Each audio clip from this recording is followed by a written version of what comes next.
ჩვენი პასუხი იქნება ყველაზე მოკლე, რაც კი არსებობს, ორ სიტყვიანი პასუხი გინდათ ამ კითხვაზე?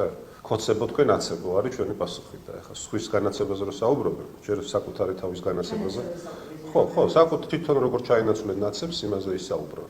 ჯერ და მე გადასვლენ სხვებს და მით უფრო ჩვენ. ეხლა რაც ხდება ქვეყანაში, მე მგონი ყველა კარგად ხედავს, რომ ფაქტობრივად არაფრით არ არის განსხვავებული იმ რეჟიმისგან, რაც შექმნა ნაციონალურმა მოძრაობამ. ხა აღარ საუბრობ იმაზე, რომ თავად ოცნების წევრების ლამის უმრავლესობა ყოფილი ნაცები და გაქოცებული ნაცები არიან, მაგრამ ამასაც რო თავი დავარებოთ, მეთოდებს შეხედეთ ქვეყანას როგორ მართავენ, რა ხდება ქვეყანაში, რამდენად დიდი ქაოსია, როგორ ინაწილებენ კრიმინალური გარჩევებით და კრიმინალური გზებით კორუფციულ ფულს და ასე შემდეგ. და ხო, ვის ნაცნობაზე ლაპარაკობ? ოცნებამ ჩაანაცვლა ნაციონალური მოძრაობა, იმიტომ რომ განასებულია უკვე დიდი ხანია და ჩვენ კარგად ხედავთ და ჩვენი მოქალაქეები კარგად ხედავენ, რომ ეს ორი ძალა ერთმანეთზე უარესები არიან დღეს. რა ხდება ქვეყანაში? შეხედეთ და კარგად მიხვდებით, რომ რასაც საუბრობ, ეს ასეა. არაფრით აღარ განსხვავდებიან განსხვავდებიან კი არა, ერთმანეთზე უარესები არიან და ეხლა ჩვენ თქვით ძალიან მკაფიო და თავიდანვე ვამბობ პირველივე დღიდან, რომ არჩევნების გზით ვაპირებთ ოცნების დამარცხებას. და თუ ძალიან ეშინიათ ამის, გამოვიდნენ და ეყოთ გამბედავობა და აღიაროთ, რომ ეშინიათ.